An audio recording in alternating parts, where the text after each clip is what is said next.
ನಮ್ಮ ಆವಿಷ್ಕಾರ್ ನ್ಯೂಸ್. ಚಿತ್ರದುರ್ಗದಲ್ಲಿ ಮುಖ್ಯೋಪಾಧ್ಯಾಯಿಕಿಯ ಕಾಟಕ್ಕೆ ಬೇಸತ್ತು ಅಡುಗೆ ಸಹಾಯಕ ಒಬ್ಬರು ಆತ್ಮಹತ್ಯೆ ಯತ್ನಿಸಿದ ಘಟನೆ ನಡೆದಿದ್ದು, ಚಿತ್ರದುರ್ಗ ನಗರದ ಅಗಸನಕಲ್ಲು ಸರ್ಕಾರಿ ಹಿರಿಯ ಪ್ರಾಥಮಿಕ ಶಾಲೆಯಲ್ಲಿ ಮುಖ್ಯೋಪಾಧ್ಯಾಯಿಕಿ ಅಡುಗೆ ಸಹಾಯಕಿಯರಿಗೆ ಪ್ರತಿನಿತ್ಯ ತೊಂದರೆ ಕೊಡುತ್ತಿದ್ದರು.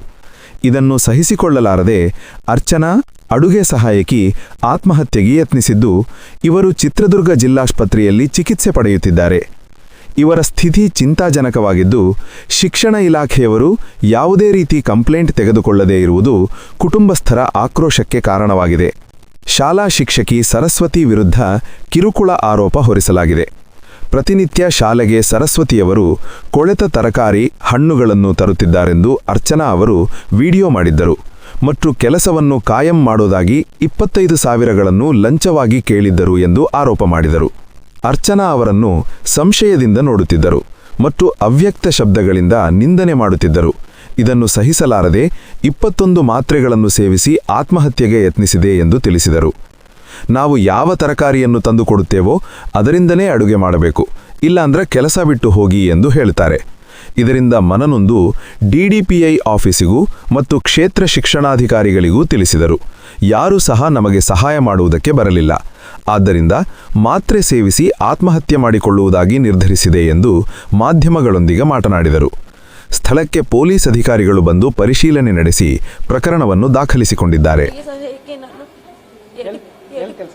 ಬಿಸಿ ಊಟ ಅಡಿಗೆ ಸಹಾಯಕ್ಕೆ ಚಿತ್ರದುರ್ಗ ಅಗಸನಕಲ್ಲು ಗೌರ್ಮೆಂಟ್ ಸ್ಕೂಲ್ ಅಲ್ಲ, ಗೌರ್ಮೆಂಟ್ ಶಾಲೆ. ಹೆಡ್ ಮೇಸ್ಟರ್ ಹೆಸರು ಏನಮ್ಮ? ಹೆಡ್ ಮೇಡಮ್ ಹೆಸರು ಸರಸ್ವತಿ ಅಂತ. ಯಾಕೆ ಈ ಸಮಸ್ಯೆ ಮಾಡ್ತಾರೆ? ಅವರೇ ನಮಗೆ ತುಂಬ ಟಾರ್ಚರ್ ಮಾಡೋದು. ಕೊಡ್ತಿರೋ ಹಣ್ಣು ತರಕಾರಿ ತರ್ತಾರೆ. ಯಾಕೆ ತರಕಾರಿ ತರ್ತೀನಿ ಅಂದ್ರೆ ನನ್ನ ಇಷ್ಟ, ನಾನೇನು ತಂದಕ್ಕೆ ಅದನ್ನು ಅಷ್ಟೇ ಮಾಡಬೇಕಂತ ಬೈತಾರೆ. 4,500 ರೂಪಾಯಿ ಸಂಬಳ. ನಮಗೆ ಕೆಲಸಕ್ಕೆ ಸೇರಿಸ್ಕೊಂತೀನಿ ಅಂತ ನನ್ನ ಹತ್ರ ದುಡ್ಡು ಇಸ್ಕೊಂಡು ಕೆಲಸದ ಆಸೆ ತೋರಿಸಿ ಸುಮ್ಮನೆ ಇವಾಗ ಹೆಂಗೆ ಬೇಕು ಹಂಗೆ ಬೈತಾರೆ. ಮಕ್ಕಳನ್ನ ಹತ್ರ ಎಲ್ಲ ಕೆಟ್ಟ ಮಾತಾಡ್ಸುತ್ತಾರೆ. ಎಷ್ಟು ದುಡ್ಡು ಕೊಟ್ಟಿದ್ರಿ ಅವ್ರಿಗೆ?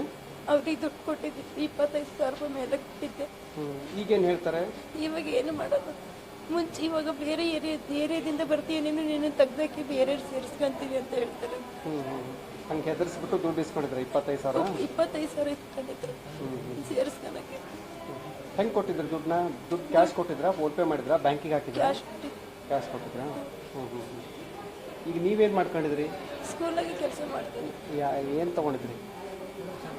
ನಾನು ಮಾತ್ರೆ ತಗೊಂಡಿದ್ದೆ. ಎಷ್ಟು ಮಾತ್ರೆ? 25. ಯಾಕೆ ದೊಡ್ಡವ್ರ ಗಮನಕ್ಕೆ ತರಬಹುದಲ್ಲ? ಹಿರಿಯ ಅಧಿಕಾರಿಗಳು ಎಲ್ಲ 3 ತಿಂಗಳಿಂದ ಎಲ್ಲರ ಗಮನಕ್ಕೆ ತಂದಿದ್ದೆ. ಆದರೂ ಕೂಡ ಯಾರು ರೆಸ್ಪಾನ್ಸ್ ಮಾಡಿ. ಈಗ ಏನಾಗಬೇಕಮ್ಮ?